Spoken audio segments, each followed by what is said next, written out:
მივესალმები ყველა იმ ადამიანს, ვისაც ქართულ და უცხოურ შოუ-ბიზნესში მომხდარი ყველა საინტერესო სიახლე აინტერესებს. ეთერშია პროგრამა ინფორმატორი. 24 დეკემბერს სპორტის სასახლეში სტუდია მაესტრო მორიგ საჩუქარს უმზადებს თავის ერთგულ მაყურებელს. საახალწლო კონცერტი ბევრი სიურპრიზითა და მრავალი პრემიერით იქნება სავსე. გაიმართება ასევე საახალწლო პროექტ დიმპიტაურა 2005-ის ჩვენება. ასე რომ გააცილეთ 2004 წელი მაესტროსთან ერთად ხალისიანად და რაც მთავარია ენერგიულად. სიახლეები მართლა ძალიან ბევრი იქნება. პირველ რიგში ის რომ შესრულდება უამრავი პრემიერა. მათ შორის როგორც მაყურებელმა უკვე რეკლამიდან იცის, ეს არის ლექსენის ორი ახალი სიმღერა, გიგა მიქაბერიძის ახალი სიმღერა, ორი ბიგთიკოს სიმღერის პრემიერა, სოსო თოლორაიეს, თიკო სადუნიშვილის. გარდა ამისა, დუეტი ჩაწერეს კაბუმ და ზურა ხაჩიძემ და ამ სიმღერის პრემიერაც იქ შედგება. კიდევ ერთი დიდი სიურპრიზია ის, რომ ჩვენ უკვე მოვჭით გადაღებებს დიმპიტაურა 2005-ის და ამ ფილმის ვიდეო ჩვენება მოეწყობა სპორტის სასახლეში, კონცერტი იწყება 5 საათზე და 4 საათზე, ვისაც აქვს სურვილი, უნდა მოვიდეს ცოტათი ადრე. 4 საათზე ჩვენ დავიწყებთ ამ ფილმის პრემიერის ჩვენებას.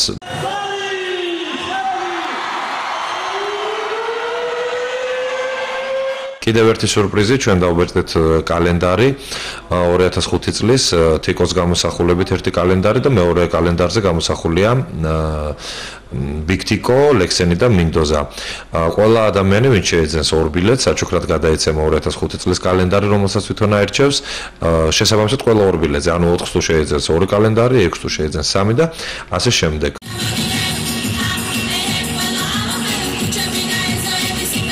თვითონ კონცერტი იქნება ძალიან მხიარული და ჩვენ ვაპირებთ, რომ ტრადიციად ვაქციოთ ყოველი წლის ბოლოს გავაკეთოთ ესეთი შემაჯამებელი კონცერტი, სადაც მონაწილეობას მიიღებენ ის მომღერლები, რომლებიც მთელი წლის რეიტინგში წამყვან პოზიციებზე იყვნენ. სწორედ ესეთი კონცერტი იქნება სპორტის სასახლეში, ასე რომ მე ველი ყველა მაესტროს თაყვანისმცემელს მომღერლების თაყვანისმცემლებს, როგორც ყოველთვის იქნება ძალიან მაღალი ხარისხის ხმა, ძალიან მაღალი ხარისხის განათება, ძალიან კარგი დაცვა და ძალიან კარგი კონცერტი.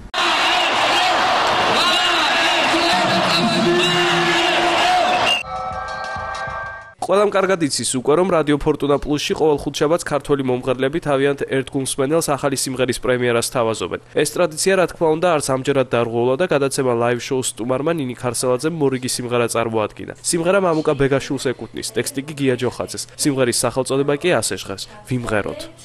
ორ დღეში გადავიღეთ კლიპი და ესე მალე შეიქმნა ეს სიმღერა. ეს ახალი სიმღერა ეკუთვნის მამუკა ბეგაშვილს, ტექსტი გია ჯოხაძეს. და ჩავწერე მე რაღაცა ესეთ კაი გამოვიდა, როცა ალბათ მაყურებელმა უნდა შეაფასოს. ჩქარია ესეც ნელ სიმღერები არ მიყვარს.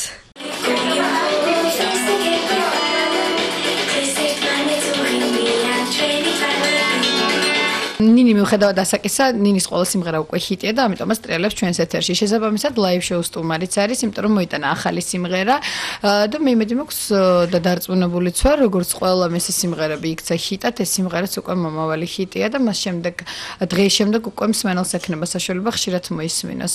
ეს სიმღერა, ვიცი რომ კლიპიც იგეგმება და ნუ კლიპი ცალკე ტელეეთერში და სიმღერა ჩვენთან ხშირად იტრიალებს და მე ვიცი რომ სულ რამოდენიმე თვეში იგი ჩარტებშიც დაიმკვიდრებს თავის გაკუთვნილ ადგილს.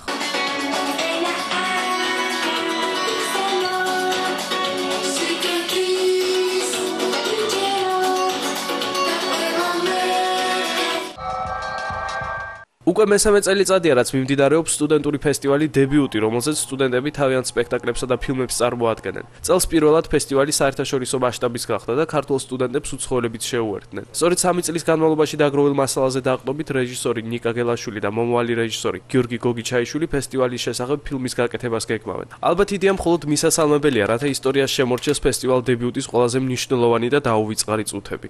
საბოლოო ჯამში იქნებიან ნაჩვენები, აი დაუშვათ მაყურებლის შეფასებები, იქნება ჟიურის კომენტარები, იქნება წინა ფესტივალების კადრები და ფოტომასალა.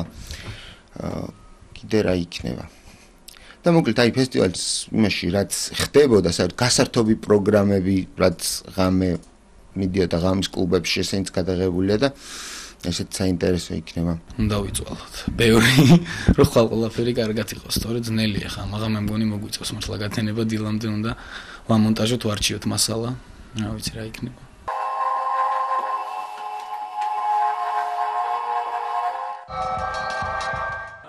როგორც უკვე იცით, მიმდინარეობს სახელმწიფო ტელერადიო მაუწყებლობის ტრანსფორმაცია საზოგადოებრივ მაუწყებლობად და უკვე 20 დეკემბრისთვის განახლებული ტელევიზია განახლებული პროექტებით გავა ეთერში. რა თქმა უნდა, ეს პროექტები არასრული სახით იქნება წარმოდგენილი და დროთა განმავლობაში ახალ-ახალი გადაცემებით შეივსება.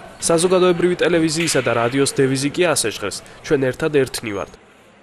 თავარიც ისევე არის საინფორმაციო სამსახური, როგორც დაუშვათ იყო მოამბე, მაგრამ განსხვავება არის ის, რომ ეხლა მით უმეტეს, როდესაც ცდილობს ტელევიზია გახდეს უკვე საზოგადოებრივი ტელევიზია, მით უმეტეს პრიორიტეტი არის სოციალური პრობლემები და ის პრობლემები, რომელიც ყოველდღიურად აწუხებს მაყურებელს, რომელიც ზის ტელევიზორთან და ელოდება, რომ მოусმინოს იმას, რაც იმ წუთას მისთვის მტკივნეულია და ყველაზე საინტერესო. გატარდა მნიშვნელოვანი რეფორმები, როგორც საკადრო, ისე პროგრამების ნაწილშიც. კერძოდ საინფორმაციო და საინფორმაციო ანალიტიკური პროგრამების გარდა ყველა პროექტი ეთერში შეირჩევა ყოველწლიური საკონკურსო ტენდერის გზით. მაუწყებლობის ძირითადი კონცეფცია კი ეყრდნობა იმას, რომ ეს იქნება ხალხის ტელევიზია და რადიო, რომელიც სისტემატურად გააშუქებს მათ პრობლემებსა და სოციალურ თემებს. მომზადდა რამოდენიმე ახალი გადაცემა და განახლდა რამოდენიმე ძველი გადაცემაც. მაგალითად, საინფორმაციო ტელეპროექტი მთავარი ქართულის გარდა გავა რუსულ, სომხურ, აზერბაიჯანულ, ოსურ და აფხაზურ ენებზეც. განახლდა აგრეთვე დილის გასართობ შემეცნებითი პროგრამა და მას ადრე დაერქვა. ასევე განახლებული სახით გავა ყოველდღიური პროგრამა ნაშუა დღეს, ახალი შინაარსით და სახელწოდებით. მას ასე ერქმევა სარჩევი.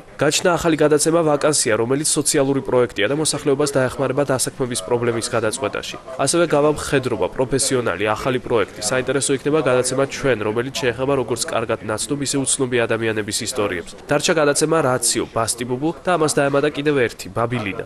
მომზადდა აგრეთვე იუმორისტული ნახევრად სოციალური ხასიათის გადაცემები ტაქსი და სიცილის ოთახი და სოციალური გადაცემა მედიატორი. აგრეთვე რელიგიური ხასიათის გადაცემა მრწამსი. შეძენილი იქნა მრავალი საინტერესო შემეცნებით გასართობი დოკუმენტური და მხატვრული ფილმები წამყვანი ტელეკომპანიებიდან. BBC, კარლტონი და Zone Vision. ასევე ცოცხალი მუსიკის კონცერტები და საბავშვო ანიმაციური ფილმები.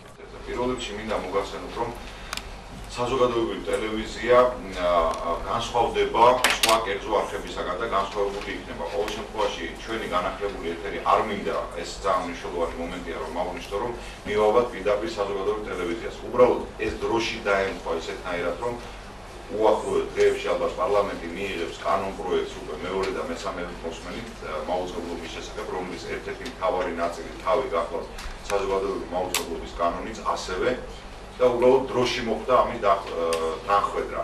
თავარი ჩვენი იდეა არის, რომ ის იყოს, რა ქვია, ჩვეულებრივი ხალხი, ჩვეულებრივი საზოგადოება შეხვდეს ან პოლიტიკოსებს, ან ცნობილ პირებს ისეთ გარემოში, სადაც არ იქნება ეს სადაც არ იქნება ოფიციალური გარემო, რა, ან უშუალო კონტაქტი იქნება, რაღაც გაუზიარებენ ერთმანეთს სატკივარს. ანუ ეს იქნება სერიოზული გადაცემა, თავის სიმსუბუქეებით, რა თქმა უნდა, იუმორიც იქნება და ყველაფერი იქნება ეს. ეს ის არასრული ჩამონათვალია იმ პროექტებისა, რომელიც გადახლებულ სიხშირეზე გავა. უფრო კონკრეტულად საზოგადოებრივმა ტელევიზიამ და ტელეკომპანიამ მეორე არხმა სიხშირეები გაცვალეს. ასე რომ ვნახოთ, რა სიახლეებს შემოგთავაზებს ახალი ტელემაუწყებლობა. დიზაინი, რა თქმა უნდა, თითქოს გავსვერდეს, მაგრამ როდესაც იქნება საშუალება ნახეთ და მივხვდებით, რომ სერიოზული სხვაობაა. ამ ეტაპზე ჩვენ სხვა რამეს ჯერ ვერც მოასწრებდით. მე კიდევ ერთხელ ვიმეორებ, რომ ეს არის მხოლოდ ჯერ დასაწყისი. სანო სტუდიაში ამჯერად მომღერალი ნუკრი კაბანაძე მუშაობს თავის მორიგ სიმღერაზე. ეს გახლავთ პეტრე გრუზინსკის ტექსტზე შექმნილი კონსტანტინე პევზნერის ძველი სიმღერა, თბილისური ტანგო. შეიძლება ითქვას, ნუკრი ტრადიციას არ ღალატობს და თავის რეპერტუარს ტრადიციული, მელოდიური და რაც მთავარია, საოცრად ჰარმონიული სიმღერებით ამდიდრებს. იმედია მომღერლის მორიგი ალბომი, რომელიც გამოსვლას ჯერჯერობით არ აპირებს, ისეთივე სასიამოვნო მოსასმენი იქნება, როგორც წინა.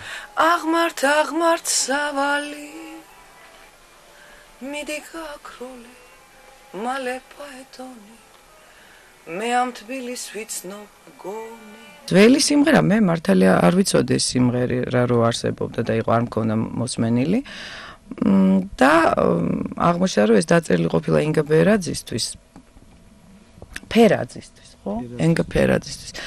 და შემდეგ მის მეუღლემ მერციამ სოლო კონცერტისთვის, რომელიც ფილარმონიაში გაიმართა ამ ცოტა ხნის წინ, თქვა რომ მე შემესრულები ალბათ, იმიტომ რომ ინგა არ იყო აქ. ვაცოცხლებთ ამ სიმღერას. კვარტეტი ჩავწერეთ გუშინ ცოცხალი, იმიტომ რომ ტანგოს სიმების გარეშე არ შეიძლება და დღეს აკორდეონს ჩავწერთ. თავარია რომ რაც საერთოდ მივდიოდით ის გამოვიდა.